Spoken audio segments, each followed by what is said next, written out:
Welcome back and thanks for staying with us. This is the 9 o'clock hour right here on Rapid Dawn on Rapid TV. We have had an amazing morning so far, having conversations centered around our nation system. And I mean, it's always an interesting time because you get to be updated about the economic, political, social, and should I say relationship matters as well, but we had everything in the bag for you every single day of the week. And for 9 o'clock on Wednesdays, we have conversations centered around family life, around relationships, and the things that we often do not talk about as individuals, as people. And today the conversation is quite, should I say, deep. It is deep. Every conversation is deep because there are different dimensions to it. But today we're talking about something that we pretty much do not recognize, and how thought patterns, how values, how the culture and the discipline of our family tend to shape us as individuals and the choices that we make. And the topic for today would be modern versus traditional upbringing. Well, the Gen Zs, we would say, are part of the modern upbringing. And for the millennials and all the 90s, 80s, 70s, 60s, and times before, we would say that we had the traditional kind of upbringing. And today we're putting that side by side to see some of the pros and the cons of both kinds of upbringing. And to have that conversation with me today, two people who have been a constant on Rapid Dawn, particularly the girls show. Here we have Nenwarandon Yomazaka, and we have the one and only Joasi herself. Yes. Jennifer Alia. Thank you so much for joining us on the show today yet again. Thank you so much. It's so good to be here. Always good to be here. She's been talking about how much she enjoyed the Christmas holiday, and I'm like, where did you pick me from? What was I doing during the Christmas holiday? Adopt you. Adopt me? Are you? Is there space? Please adopt me. Tell us about your holiday, because you seem to be very excited about it. Goodness. My holiday was actually adventurous. It really, like, I traveled to Benue first of all to my place, and then I went to my husband's place, and then it was just visitors, friends, family. It was really beautiful. I'm telling you the truth. Like every day we're oblaying, like. Okay, nice. Yeah. That's nice. I mean, we've talked about our holiday. Loki. We know how we We're very short. Let me hook you up. Okay, we hold you to that. As in, so producer, makeshift producer over there. Promise and faith doesn't work here. Cut this clip so that we will keep it and know. Anyways, it's so good to be here, and let's get into the conversation for today.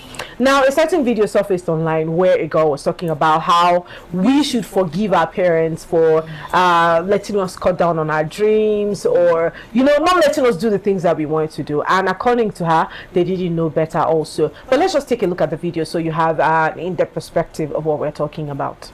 Forgive your parents, forgive your parents for calling your passion a waste of time. Forgive your parents for making you lose yourself. Just like me, I used to draw comics as a kid, but then my dad was like, look at your mates are doing well academically, look at your academics, very bad. Leave your comics, throw your comics away.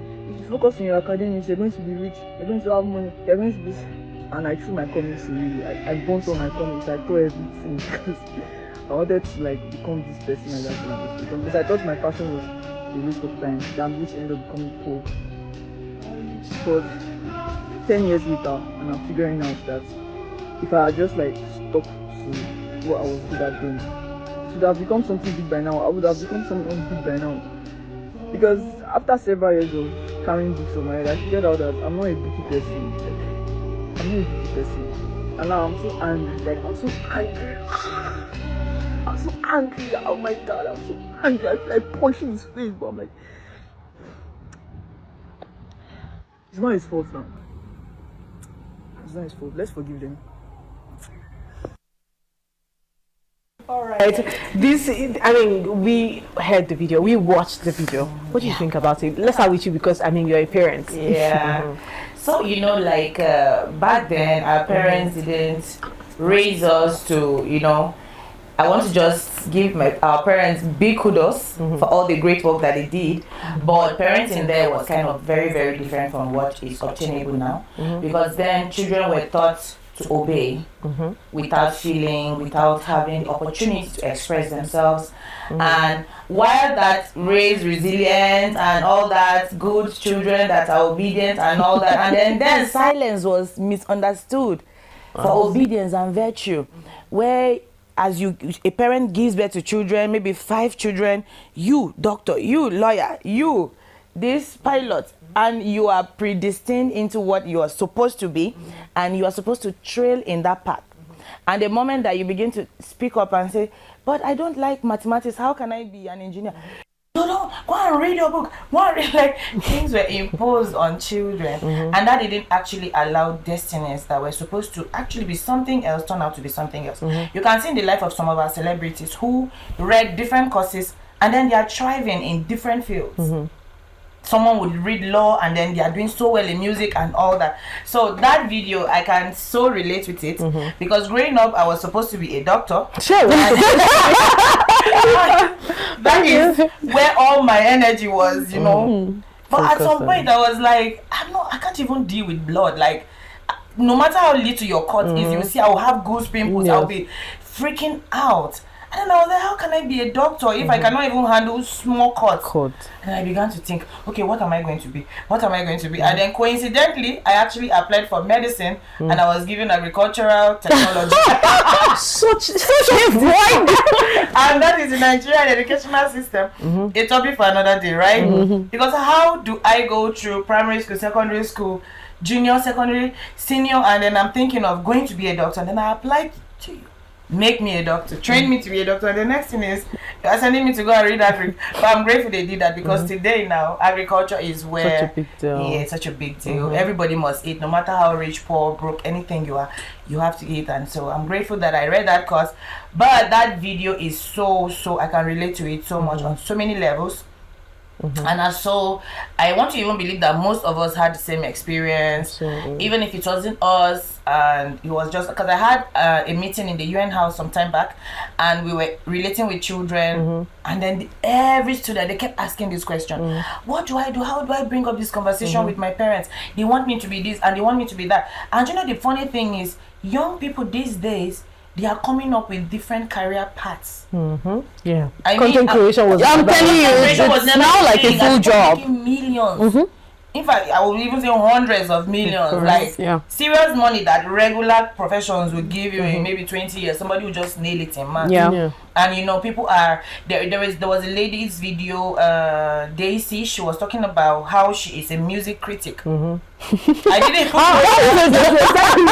job, a proper job. And it is. She's being paid in dollars. Thousands. Imagine.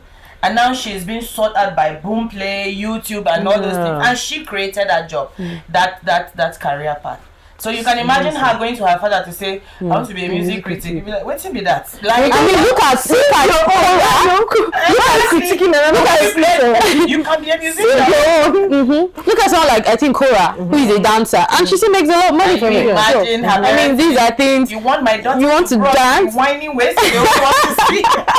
After all the money I paid for your school. Exactly. And you know, our parents then were thinking that if I'm spending so much on you, talking about the money, I kind of own you. Yeah.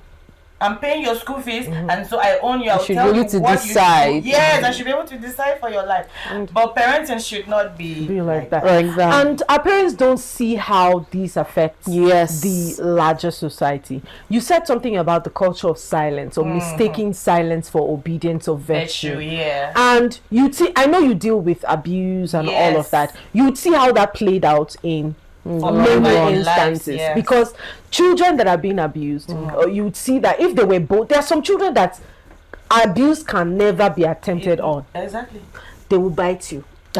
They will scream. Speak up immediately. Yes. They will speak up immediately. They are shouting out. Yes. Exactly. They'll speak up immediately. Yeah. You see, so it's not because some people will say, oh, because God did not let that happen to you. Sometimes your upbringing plays a very vital role in how your life turns out. I think that your upbringing plays the biggest The role. biggest role, of course. Yes, the Because biggest, that's where you are molded from infancy. This is what you're born into, and then you think it's normal. And then for someone to come back and tell you that you actually can speak up, you're like, no, I don't want to be disrespectful. I don't want to be disobedient. I don't want to. Yes. And so people just sell out their dreams because they want to be agreeable, I would say. And you know, I see how that has affected the society so much, because these days everybody wants to be heard.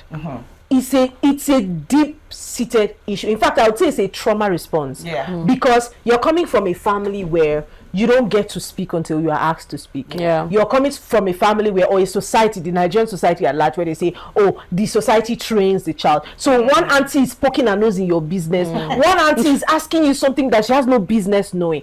And so now, because there's some sort of awakening in the society, you tend to find that we have a lot of rude people, and you're not going to even deny that. Yeah. People that before you speak one, they've spoken like 100, and everyone is so thirsty for independence, thirsty for respect, to be valued as something. And this is how this kind of traditional upbringing has affected us. Personally, I wanted to study law, but I was giving I was giving theater and media arts, and I was like, what's my business? I'm an extreme introvert. Imagine me. And remember, in school then they call them dance 101. Like, you guys are even making fun of the course. That's the worst part of it, and having to go through all of that. The society too does not help. The traditional African society also makes this enshrined in the constitution, enshrined in operational policies and all of that. So the culture of taking choice away from people is ingrained in some of these policies, and it becomes very difficult to kick them out, because you go to school, is there, do what they give you, because you can apply. I applied 3 consecutive times. I was given the same course. And I'm like, okay, 3 years of your destiny. 3 years. And I'm like, okay, you don't have this point. Let me just take it. There's no point anymore. Let's just go. Let's just go and get it done. I think everyone had their fair share of I wanted to be this. If I say mine, everyone will be like, huh? I was so young, and I told my parents I want to be an actress. And as of then, that's I knew I was going to then turn to the camera, there was the kind of Nollywood, there was a certain kind of movies that was out as of then. So it was like when I said I wanted to be an actress, my parents were like, in this house. So I had to buckle it in, and just I could still remember. I had to sit myself down, like, okay, let me just find something else, and then I would just jump in between. Should I be a banker? I never thought of health, because just like I could not stand blood or anyone in pain. True. So I knew that was I was just looking. Because what I wanted to be, they said I couldn't. So I was just looking for which, and then life just happened. Now, speaking on Nigerian notes on traditional upbringing and all, it's a lot. Just like she said, I understand with this lady.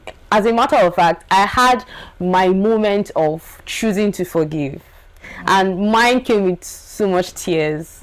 Well, I'm an emotional person, I know, but I never really understood the concept of you gave birth to me, I'm your child, and then almost as though every little thing you're either spanking me or you're screaming. I mean, that was like because it was like discipline was the motto for traditional parenting. So any little thing you do, you're either receiving one, beating or spanking from somewhere, or they're screaming and all of that. I think there was a time I almost ran away from home. I think it's relatable to everyone. Yeah. I sat down and I was like, this woman did not be my mother. Cannot my parents. You know what?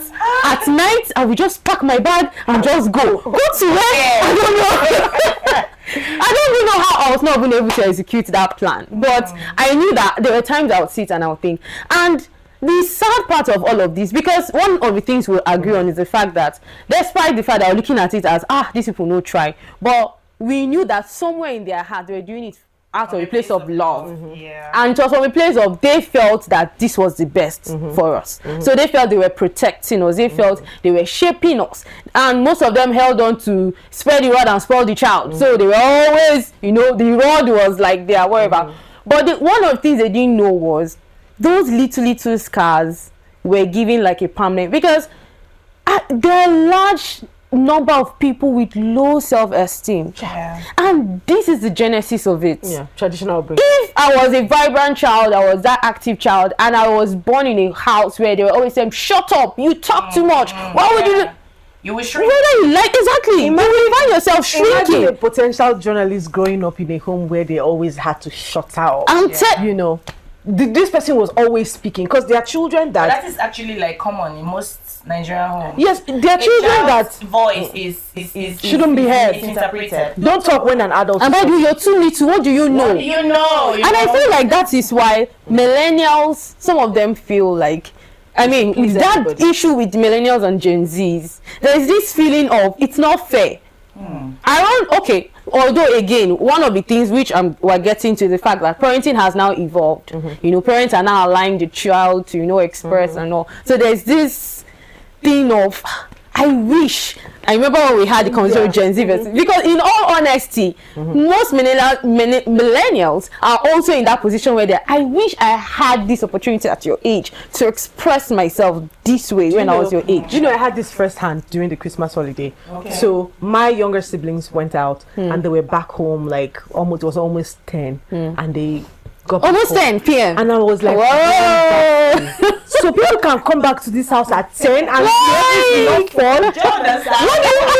What do you mean somebody is just strolling into the house? was the curfew time. No fear. First off, 6 what p.m. was very generous. What's this? Out of the house. What were you even doing? Exactly. It must be like, you know, my mom was on the soft part of parenting where she's talking at some point, she's even crying, but my my dad was. My mom was the soldier. He was the weapon. So you know, you're expressing yours. I was like, okay. That was, yeah. My mom is even till now. She speaks softly. No. But my dad, he would just look at you, and you know you are in for it. And he had names he used to call. I you think like that drum. you had it soft. I'm telling It was for me. Okay. These parents are in sync.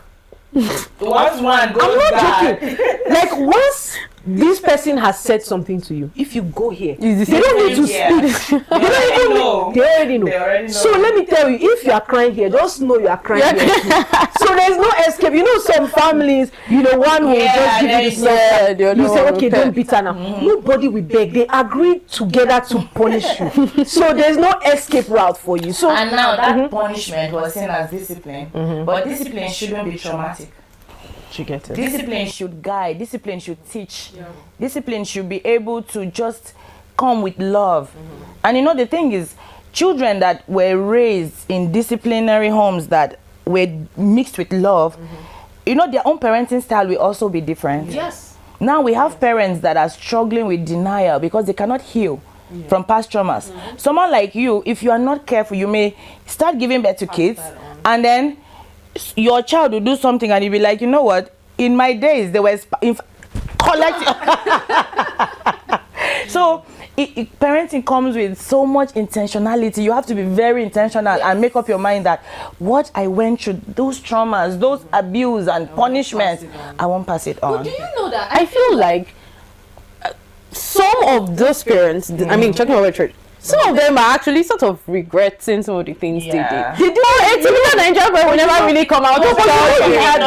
We had the conversation. Yes, we did. And I think that Off it's air. also important that you have the conversation with your parents. That's the way to heal. Yeah. What I realized is these people didn't know any better. True. I was talking to Victor this morning and we had a conversation from the start of the show, and we were talking about how, look, our parents didn't know about some of the things. Someone will look at you and say, why do you like speaking English that much? Like, even for something that does not require you to speak English, you are speaking I get English. that a lot. You know, the place I'm coming from, like that person, my parents saw that this was quite a limitation around them, and they didn't want that limitation being transferred To their onto their kids. kids. So English was such a big deal in my home. We don't speak any language. Broken English we don't was a speak taboo. Pidgin. We don't speak our indigenous language. Imagine. We Oh, speak wow. English language. You see, so it was based on the limitation from where they are coming from. And that's coming from a place of fear. Exactly. So that's how they raised you, based on their limitation. You see, so sometimes that limitation might not be, it might not be their Pronounced, fault. yeah. They didn't intend to inflict pain on you. They didn't intend to be so hard on you. It was just something that they saw within their environment, and they didn't want it to be transferred onto their children, but they didn't have better ways to express that. express it. So I think that every adult that is in a place where they think that their parents did them dirty, you know, I say it to my dad all the time. I would have been very rich if you allowed me walk when I wanted to walk, because they'll say, "Don't walk. You're too young. You're too young I to didn't walk." raise you to take care of me. I honestly wish I was way more expressive At than I am. 30, so So they're always, Have your they're always. opportunity. You want to be Yeah. disrespectful in my house? Hey! But at the end of the day, I think I did what I have learned is, and I'm not recommending for anybody, learn to disappoint people early. That's the truth, because the weight of the expectations of people limits us a lot because we want to be the perfect child. You want to be the good child. There's so many things I didn't do with my life because No, I don't. not because Okay. because my parents hated me or it was such a big problem. I just didn't want to disappoint them. So I thought that the best way to reflect that was to just be at a place, no adventure in your life, you're not doing anything. Now fast forward to growing up right now. There are so many things you don't know how to do. Not because you are lazy, not because you are trying to be rude or something, but because you actually don't know how to do these things. You were not given the opportunity. So I think it's a conversation that we should have with our parents. Look, these are the things that I think are the limitations of my upbringing. I forgive you for it. I don't forgive you for it. Let him explain. I understand with you. I understand with you. Explain to me why you were doing that. And you know, And we honestly had this conversation with my mom. We sat at, I'm telling you, we were pained. Such a moment of We were truth. pained. We sat with her and I could just see my mom's eye. She was not looking at us like we were the ones that felt no, but the conversation was just a very simple, plain. We're just trying to make her understand that some of these things you did in the past, number one, made us not even be completely open with you because in all honesty, she felt she knew us. But because of that fear, there were some certain things you didn't know. The one that they caught. The one you did not catch, you don't know. And you know, like you mentioned, Martha, it's actually, I feel like most of our parents did those things out of fear. For instance, fear of poverty. Yes, Just like you said, oh, because I'm poor, I don't want my daughter to be poor. Go and be doctor. Doctors have money. I don't want to be poor. Or fear of society. What will the society think? My daughter, theater as dancer, as how? My daughter, actress. Most of our parents, they parented from a place of fear. And that fear was actually expressed in very, very harmful ways. That we should learn from. I'm even very, very happy we're having this But conversation. I think people are learning from it because I've had conversation with so many young people that say, this was what happened to me, this was how I was trained, and I'm not going to do the same. In fact, I am intentional about making sure that I don't repeat what had happened. So I feel like there is a certain level of, you know, which still comes back to what had happened. We are getting to the second part of this conversation. Okay. Which will be The that, modern. not just the modern. Okay. Now, when we are saying traditional upbringing had its own limitations, we cannot deny the fact that the upbringing was solid. To us. And I'm saying solid in the sense that not all millennials, right? But we have most independent people. Yes. From people who were born when traditional upbringing was such a thing. Yeah. But you see, the problem again is moderation. It was not done in moderation. You don't know how to receive help anymore. In fact, it's so weird these days when I want to open my mouth and say, please, can you help me with? I'm like, no, you shouldn't get to that. You can handle it. You've got this. You see, that's what the effect of that kind of upbringing can do to a person. However, we cannot entirely say that the traditional upbringing was completely wrong because it gave us boundaries. It gave us boundaries we knew we were not going to cross. But now the problem was those boundaries, the fear of crossing those boundaries was not from a healthy place. It was from a place of fear. So if your parents are putting these boundaries for you and are explaining to you that this is why these boundaries are important for you to be had, we would have a different perception about traditional upbringing right now because we can't entirely say that it is bad. If we mirror it with modern upbringing, now kids can say anything to anybody. You know, in my place they say their mouth does not have garage. Like they say it to anybody at any time. Where it is good to be expressive. At what point do we draw the line from being expressive, overconfident, and being disrespectful? At what point do we draw this line? Because this is traditional upbringing. This is modern upbringing. The both of them have their perks. The both of them have their disadvantages as well. At what point do we draw a line between that and this? You know, for me, the way I'm raising my kids, I'll use myself as an example. I am not raising my kids so more than the way people are expecting. Like day before yesterday, I had a guest come to my house, and then my son runs downstairs and he wants to talk to me, and then he noticed the guest and he pauses and went prostrate to greet. And my sister was shocked, like, your children bend to greet? I'm like, yes. And then the next one comes the same thing. My daughter comes the same thing. And you know, the visitor, he couldn't even comprehend. He said he has 5 kids. and none of them even acknowledge visitors. That this is so commendable. Like the whole conversation shifted towards how did I get this? Now that still boils down to the infancy upbringing, the initial conditioning of a child. And most times children do not even learn from what you tell them. Like you said, your mom thought she knew you, but the truth is she only knew what she caught up with. Yes. But kids, they learn from what they see you do. Now when I interact with people, I bend down to greet. So it's only natural for my kids to also do that. But besides the fact that I'm doing it, I always tell them, you have to bend to greet. And you know, right from when they were small, you know, I even have pictures and videos of my kids in events just bending around and greeting people.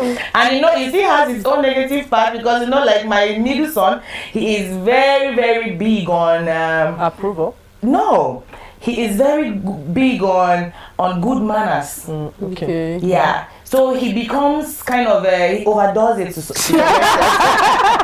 where, you know, he just wants everybody around him to be comfortable, not minding his own feelings or whatever. Which has its disadvantages as well. Yeah. That's the thing. Then my younger one, the smaller one, no, it's him first.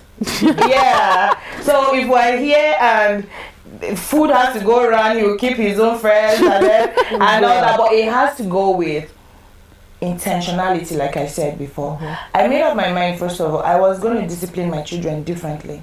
And there is something about raising kids with love. When you raise your children with love, it doesn't, just like you said earlier, it doesn't just end with your family.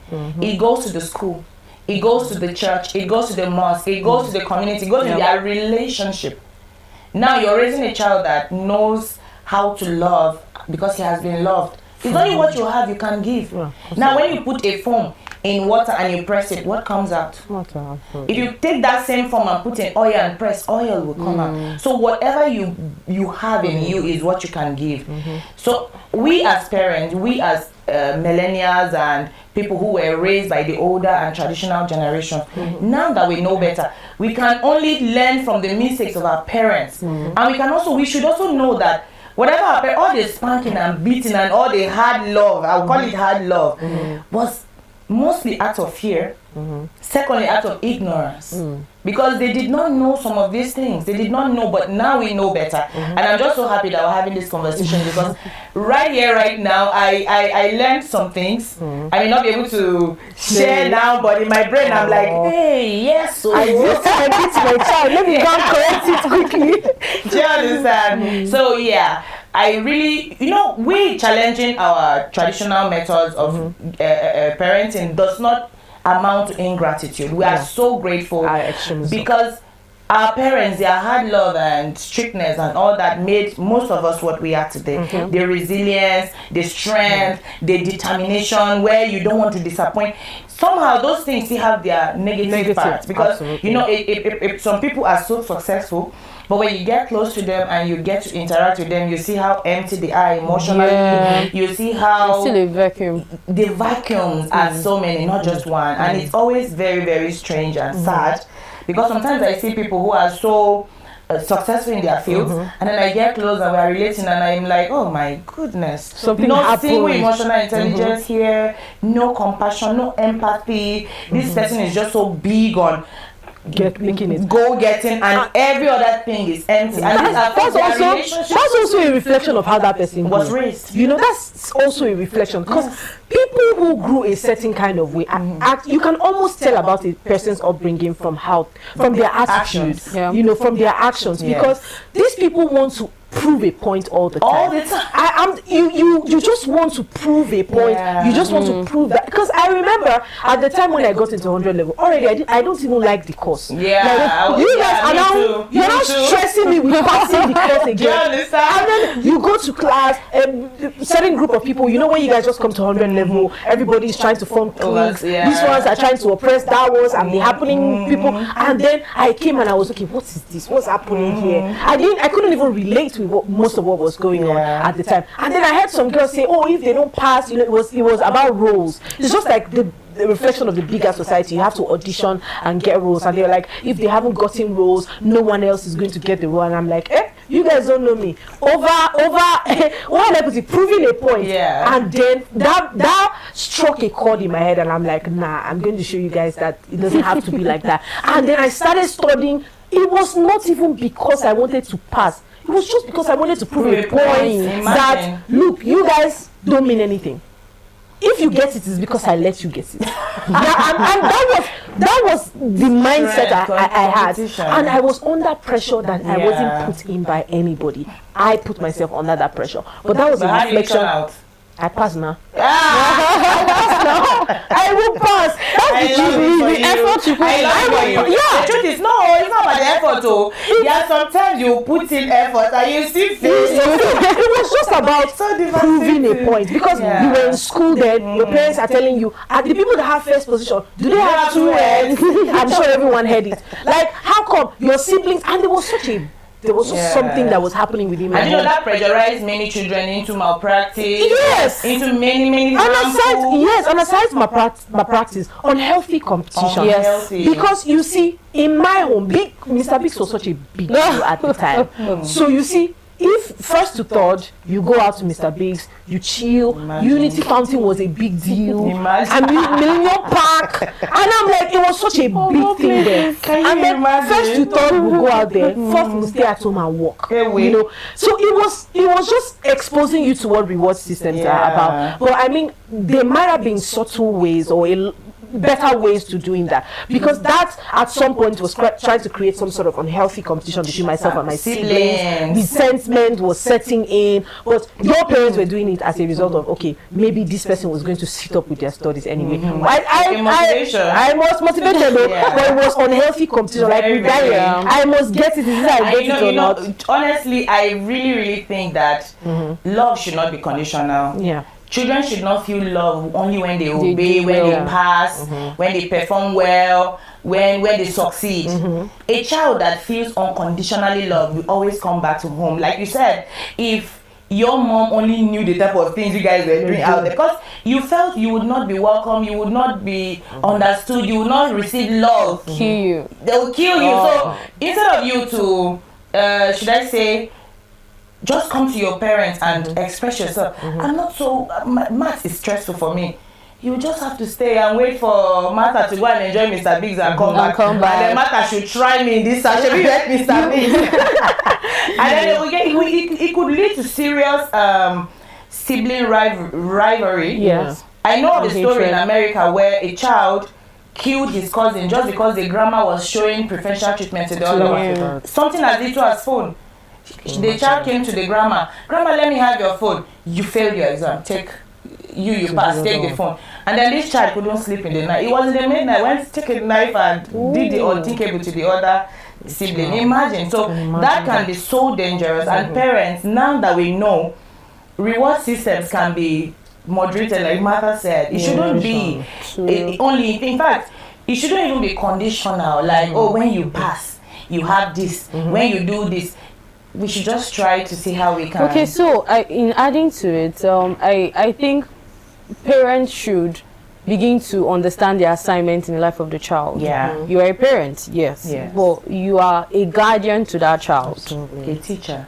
A teacher. Not the owner. Exactly. You were entrusted with the child. And what a guardian does is you guard the child to the path the child should follow, which means you are not supposed to interfere with who the child should be. What, because each and every one, you know, is born with something inside of them. So your job is to guide that child into expressing and bringing out that thing. So I feel that was one of the things, you know, the traditional upbringing were really, because I mean, having to swap we like to occupations and all of that, desires and all. Don't worry, you can say destinies. So you know, and I feel that's one of the things that the modern parents are trying to are understanding and are really working with. Align your child. Okay, we need to go. I think we need to go on a break, because we've been on and on for a long time. But yes, let's go on a very quick break, very short, and when we get back, we keep up the conversation.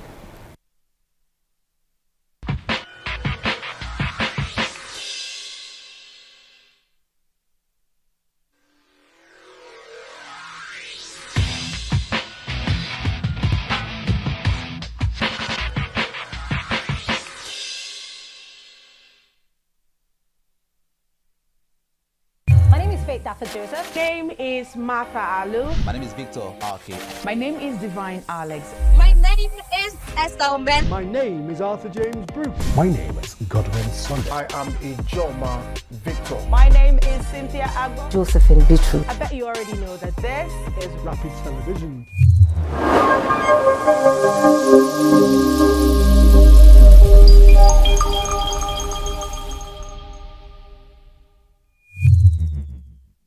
This is Rapid Broadcasting Network, RBN. We connect people, power stories, and amplify voices. On Rapid TV, we're rooted in culture and your window to the stories that matter. From news to lifestyle, we inform, entertain, and uplift.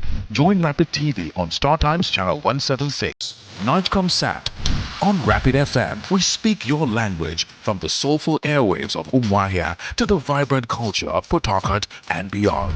More than broadcasters, we're creators, amplifying that voice within with powerful content across TV, radio, and digital. Join us at rbnradiotv.com and all our social media handles. One network, one voice. Rapid Broadcasting Network, RBN, the sound of your city. Rooted in truth, driven by impact.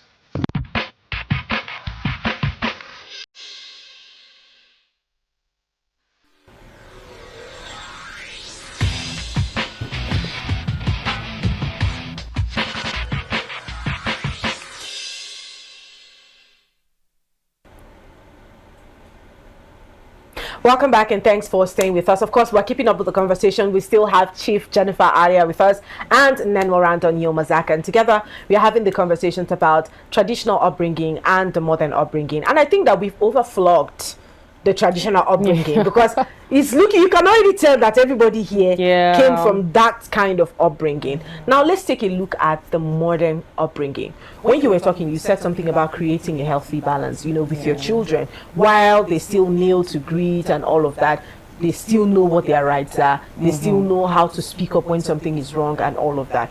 But you see, one thing I like about this modern upbringing, even though we kind of criticized it a bit for the traditional upbringing, is letting children move with a career path. But what I see in modern upbringing these days is most parents pick up the interest of the child. Oh, this child likes to play football. This child likes to sing.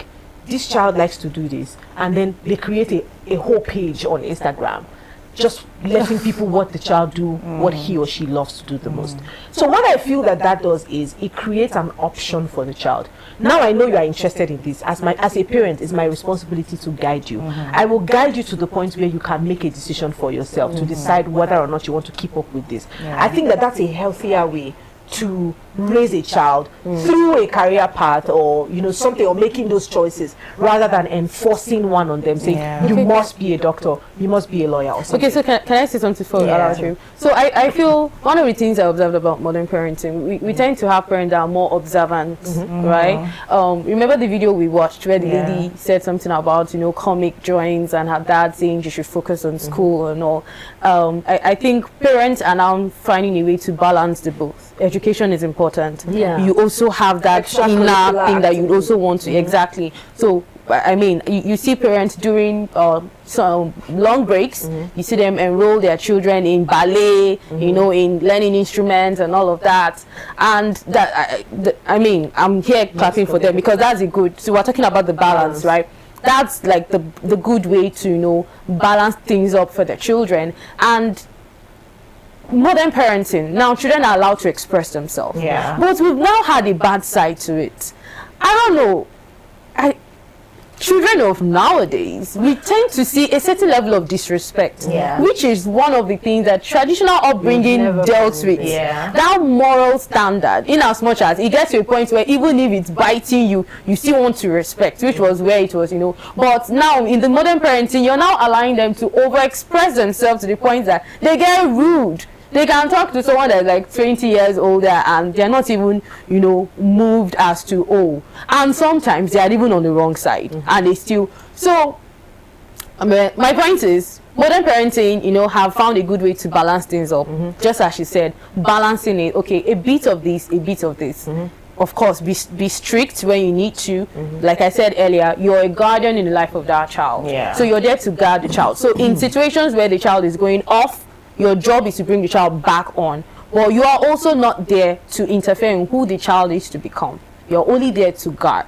And I feel the modern parents are not bringing, modern parents rather, are doing a good job. But again, I'm not a parent, so we'll still allow Chief to add up to it. Okay, so like comparing the strictness of our parents to us now, yes, our parents' strictness sometimes was extra, and why it gave birth to resilience, it also produced wounds.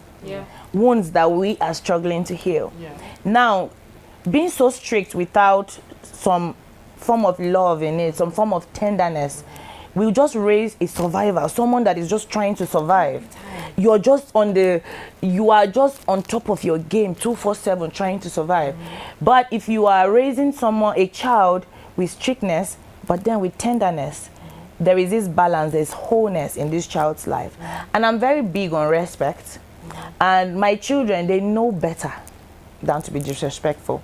As a matter of fact, I hope that our generation will raise children who would know the difference between speaking up and disrespect. Because there are some times that I encounter children's disrespect and I am baffled, I'm amazed.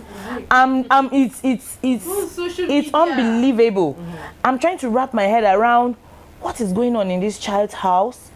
As a professional, I'm a child psychologist also. I'm just thinking, like, what is happening in this child's family? Like, what led to this?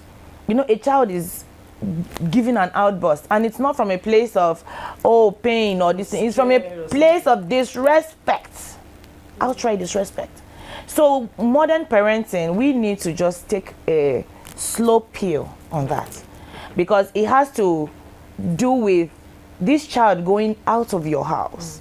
Now this child is going to represent you, going to represent themselves, going to represent your community, your society, and your country at large. You can imagine if you raise a child that is so disrespectful, that is so condescending, that is so what all this their nonsense that is going on. I beg, forgive my English, my choice of words, but it's kind of very heartbreaking. And while we would sit down around and talk about our parents' upbringing and how they were so strict and how they led us to not do what we wanted to do and all that, we are all going to agree on one thing. The discipline they gave us was what led us to who we are today. I think it prepared us for the world that we now live in. Yes, it prepared us. And now we are not preparing our children for that same world. Exactly. Now our kids are being raised with silver spoons. You see a person that has suffered to make his money will now tell you that the way I suffered, I don't want my child to suffer, and so I'm going to do this. And then no skill, no knowledge, encouragement. They just came into enjoyment. And then you see someone that is struggling to make his money is already, most of the people that are getting in financial trouble because they are trying to build a house for a child that does not even know how to maintain a house. Okay. Or how to make money. How to make money. I'll just add something from what you have said now. When you say that resilience, I remember when we were having the conversation about Hela, this social media guy. And we were saying that when we had that conversation, I think Victor was saying, are you saying that content creation is not a job? And I said something. You place that person, content creation, side by side by a person who is into medicine. Yeah. Right? There is a certain level of discipline that process builds in a person. And you don't get that in both places. There's discipline. For you to be a content creator, you have to decide to pick up your tripod, edit, learn so many things. But this character is being built through a certain process. And if you jump that process, you would always miss it. And that's the same thing with this modern upbringing we see these days.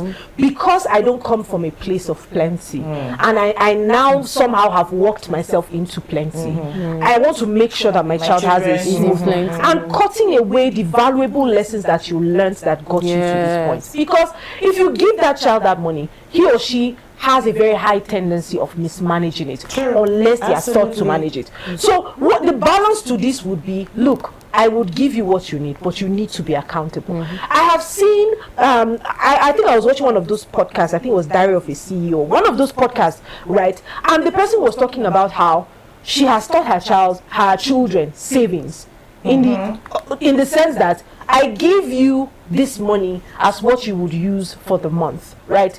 If you spend it before the month ends, you don't have any other money, so I don't know where you want to get money from. You don't work, right? And you know, when people give them this money, you know, this culture of traditional upbringing again, where people give you money, And they come to your house, they give you money, you run to your parents, and you remit it to them. You know, I see with modern upbringing, put it in your piggy bank, save the money. Oh, mommy, I want to buy socks, but you saved money.